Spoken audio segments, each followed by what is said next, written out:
announcements today. And so, yeah, Jacob. You know what? Yeah, there you go. His wife is excited. Hey, go ahead, buddy.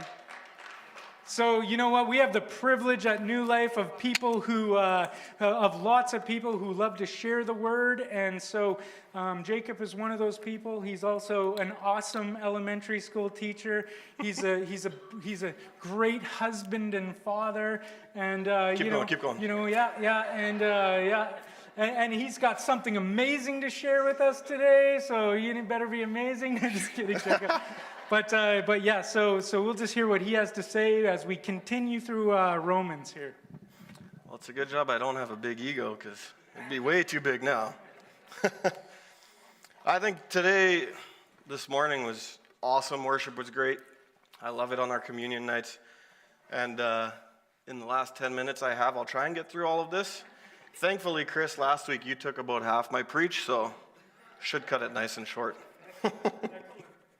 No, just a joke. So I'm going to take you guys through Romans 4, verses 13 to 25. If you have your Bibles and you'd like to follow along, should I pull it away? Good? Okay. Yeah, if you'd like to follow along, I'll just read it and then we'll go through and go from there. So Romans 4, verses 13 to 25. It says, "It was not through the law that Abraham and his offspring received the promise that he would be heir of the world, but through the righteousness that comes by faith. For if those who depend on the law are heirs, faith means nothing, and the promise is worthless, because the law brings wrath. Where there is no law, there is no transgression. Therefore, the promise comes by faith, so that it may be by grace and may be guaranteed to all Abraham's offspring, not only to those who are of the law, but also to those who have the faith of Abraham. He is the father of us all. As it is written, I have made you a father of many nations. He is our father in the sight of God, in whom he believed, the God who gives life to the dead and calls into being things that were not. Against all hope, Abraham in hope believed, and so became the father of many nations, just as it has been said to him, so shall your offspring be. Without weakening in his faith, he faced the fact that his body was as good as dead, since he was about 100 years old, and that Sarah's womb was also dead. Yet he did not waver through unbelief regarding the promise of God, but was strengthened in his faith and gave glory to God, being fully persuaded that God had the power to do what he had promised. This is why it was credited to him as righteousness. The words "it was credited to him" were written not for him alone, but also for us, to whom God will credit righteousness. For us who believe in him, who raised Jesus our Lord from the dead, he was delivered over to death for our sins and was raised to life for our justification. So we see right in verse 13 that it's not through the law that Abraham receives the promise that God gave him, but it's actually through the righteousness that comes by faith, the faith that Abraham had in what God had promised him.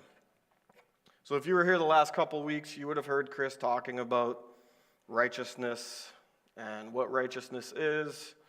And so now I'm going to talk about that second part of righteousness by faith and focus on the faith aspect. So I looked up in the dictionary, but also found biblical reference to what faith is. So in the dictionary, there's two. It said complete trust or confidence in someone or something, but also it said strong belief in God or in the doctrines of a religion based on spiritual apprehension rather than proof. But then I wanted to find it in the Bible and see where in the Bible it talks about what faith is. And I found that in Hebrews 11, verse 1, and it says, "Now faith is being sure of what we hope for and certain of what we do not see." So faith is the assurance that the things revealed to us, the things promised to us in the Word, are true, even though we don't necessarily see them. And it gives us, the believer, a conviction that what we expect in faith will happen. So that's the biblical reference to what faith is. So the words that stood out to me: complete trust, confidence in what we hope for, assurance about what we don't see. We see these words used often when we talk about faith. It's always, and so it should be in our lives as well, complete trust in God, complete confidence that what God is telling us is going to happen. What God wants us to do with our lives, we should obey and have faith that he's going to make it come true. We should be sure that the promises that God has given us will happen. It says I lost my page. If we go back to Romans, and Romans 4 verses 14 and 15, that's where we can see that. For if those who depend on the law are heirs, faith means nothing, and the promise is worthless, because the law brings wrath, and where there's no law, there is no transgression. So we see if the people depend on the law and they become heirs, then the faith would mean nothing. So it's not through the law, it's through our righteousness by faith that the promise would come. The promise is also guaranteed to everyone. If God promises something to you, it's there. You don't have to be the lead pastor. You don't have to be a crazy evangelist that's out there. You don't have to be any one of us can get a promise from God, and it will come to fruition as long as we hold to the faith that it will. And that says that in verse 16. It says, the promise comes by faith so that it may be by grace and may be guaranteed to all of Abraham's offspring. So the promise that God gave Abraham wasn't just about Abraham. It was for every single one of his descendants. That includes us. The rest of that section talks about how Abraham kept the faith and kept true to what God promised him. So I'm just going to go take a couple examples from the Bible about people who kept the faith in the face of troubling times, adversity. So, and then I'm also going to go into a couple of modern day examples that will hopefully make it feel more like it can happen to us as well. So if we start with Abraham, what exactly was God's promise to Abraham? Well, that's a great question, Lucas. Thanks for asking. I got you. Well, we see what God promises Abraham. We see that in Genesis 12, verses 1 to 3. It says, the Lord has said to Abram, go from your country, your people, and your father's household to the land I will show you. I will make you into a great nation, and I will bless you. I will make your name great, and you will be a blessing. I will bless those who bless you, and whoever curses you, I will curse. And all the people on earth will be blessed through you. So that just reaffirms what God promised to Abraham. He told him to leave everything he knew, go from your country, leave your people, leave your household, go to the land that I show you, and I will make you into a great nation. So when God promises something, we can't try and act on it in our own. We have to rely on him to help us. We have to rely on him to provide for us, and we have to have faith and trust that he is going to make it happen. In Genesis 15, verses 1 to 6, it's another promise that God had for Abraham. It says, after this, the word of the Lord came to Abraham in a vision. Do not be afraid, Abram. I'm your shield, your very great reward. But Abram said, Sovereign Lord, what can you give me since I remain childless? And the one who will inherit my estate is Eliezer of Damascus. And Abram said, you have given me no children, so a servant in my household will be my heir. Then the word of the Lord came to him, this man will not be your heir, but a son is coming from your own body will be your heir. He took him outside and said, look up at the heavens and count the stars, if indeed you can count them. And then he said to him, so shall your offspring be. Abraham believed the Lord, and he credited it to him as righteousness. So Abraham was questioning God and asking him, I don't have children, so a servant of mine is going to inherit everything. Does that fit to the promise that God gave him? And God says, no, a son born of your own body will inherit everything. And then he says, go outside, count the stars. That's how many descendants you'll have. Those are the heirs of your inheritance. Abraham believed. It says he believed the Lord, and then it was credited to him as righteousness. He had faith that it would happen. He had faith that God would make his promise come true. And then if we go back to Romans 4, 18 to 21, that section talks about how Abraham faced the fact that he was an old man. He knew that Sarah, his wife, was past her point of having children. It says that her womb was dead. But he still didn't weaken in his faith. He didn't waver in his belief. He stayed firm, stood his ground, gave glory to God, fully persuaded that God would make it happen for him and that God had the power to make his promise come true. That's pretty impressive. Like, how many of us can say, if you know that you can't have children, you're going to say, yeah, I believe it's going to happen. Like, I got this. God, you got this. You're going to make it happen without even wavering, not even slightly. The next person I'd like to look at, and I'm sure we all know this story, is the story of Job.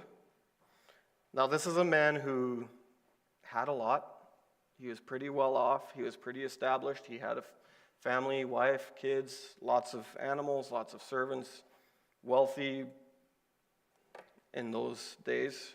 Probably in these days, he would still be very, very wealthy. And then Satan went and talked to God, and he asked him, he said, it's only because of his wealth and it's only because he's living comfortably that he's not questioning you. So God said, okay, Satan, go do your worst, do what you need to do, and I promise you that Job will stay true. And Satan did everything he could think of. He took Job's livestock. He took Job's money. He took Job's friends. He took his family. He even took his wife and kids. And then after all that, he even made Job suffer through health issues.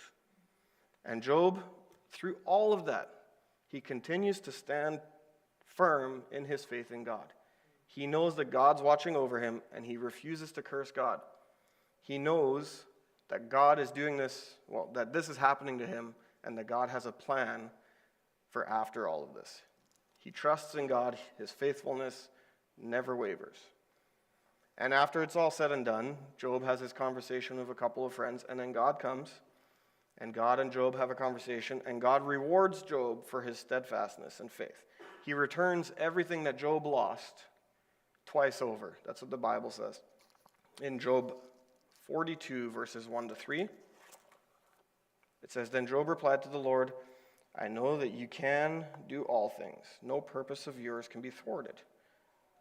You asked, who is this that obscures my plans and knowledge? Surely I spoke of things I do not understand, things too wonderful for me to know.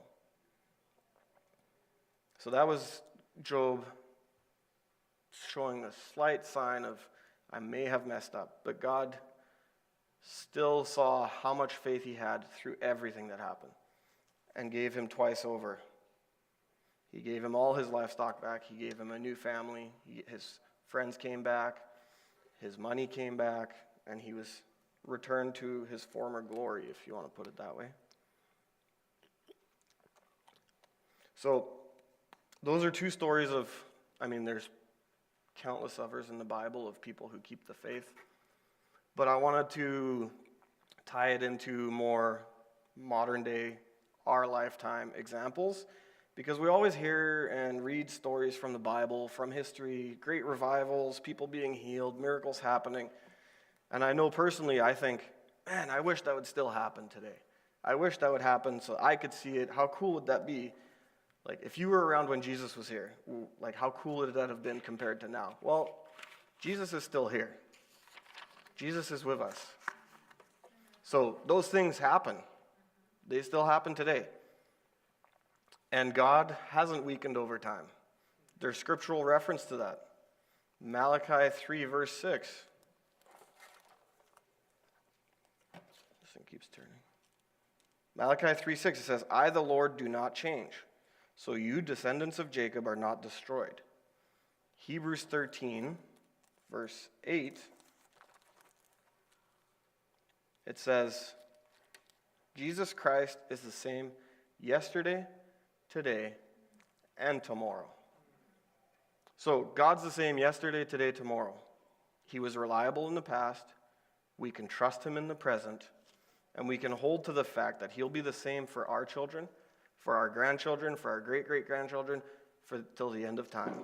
He will never change.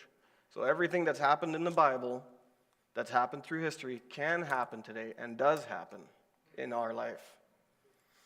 So that being said, the two examples I want to kind of touch base on these are examples from my life where I've seen people or I have held to the promises that God had for us. So the first one happened to me before I met Helen. Some of you might know the story already, but I was dating a girl called JoJo. We'd been together for about 9 months, and she was killed in a car accident. So for me, I didn't handle it the best way possible. Definitely not. I didn't handle my grief how I'd like to have handled it looking back now. But I didn't turn away from God. I didn't waver into faith that God had a plan for me and that out of this, God had a family for me. I knew that I would be married. I knew I would have children. It just would take a little longer. But what I found inspiring about this story is actually JoJo's family, her parents and her sisters. They only had compassion for the guy who was responsible. They didn't want him to live with the guilt his whole life. They wanted him to be able to forgive himself. And they didn't care about the jail time. All they wanted from him was that he would own his mistake, and then he'd be able to move past it. And this was in the months after it happened. It's not like it was years after. This was months after the accident happened. And they still felt that way. I mean, yeah, that's good for them. And then on a little side note for this, her two sisters, she has two sisters. They were both had been struggling to get pregnant for a few years before the accident, and some other couples in the church were also struggling. And within months of JoJo dying, there was 5 women in the church who found out they were pregnant, her two sisters included. So I'm not saying that JoJo died so that these women could have babies. That's not what I'm saying.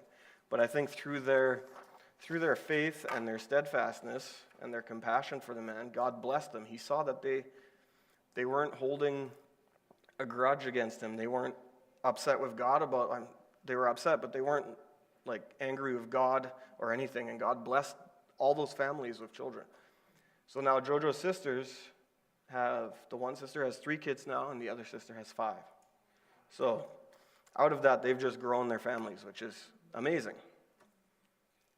The other story I want to talk about, and this one is about Helen and I.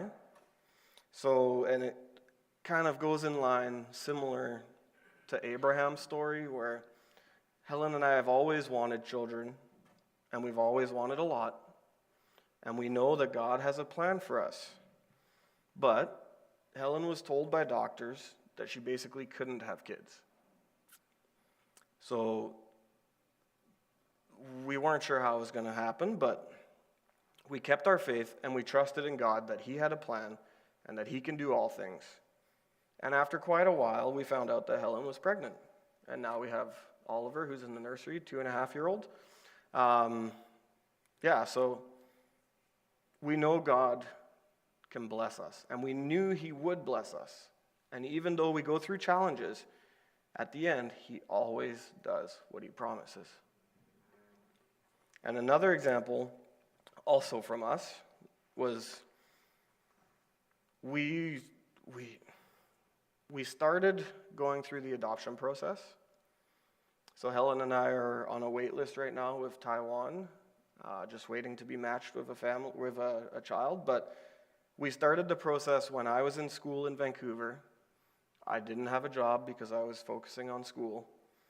Helen was working, but living in Vancouver on one person's income, paying for school fees, paying for books, you don't have a lot of money left over. So we knew finances would be a struggle, but we had faith and we kept pushing. We had faith that God would help us. And so when we started the adoption process, we got to a point and we had to pay adoption fees. and the adoption fees at that point were $6,100. If you're living on a single income in Vancouver, you don't have $6,100 lying around. It was 2 days later, after we knew, we got the bill, 2 days later, I received a grant from my school that usually gives about $3,000. My grant was $15,500. We paid my tuition, we paid my books, we paid everything I needed for school, and the exact amount left over, $6,100. So we knew God's got us, and we took the check the next day. We said, here it is. We didn't want it sitting in our account because I'm bad at spending money. Sorry, I should rephrase it. I'm good at spending money. If I have money, I will spend it. So luckily, my wife is very good at saving money, so she keeps me in check. Yeah.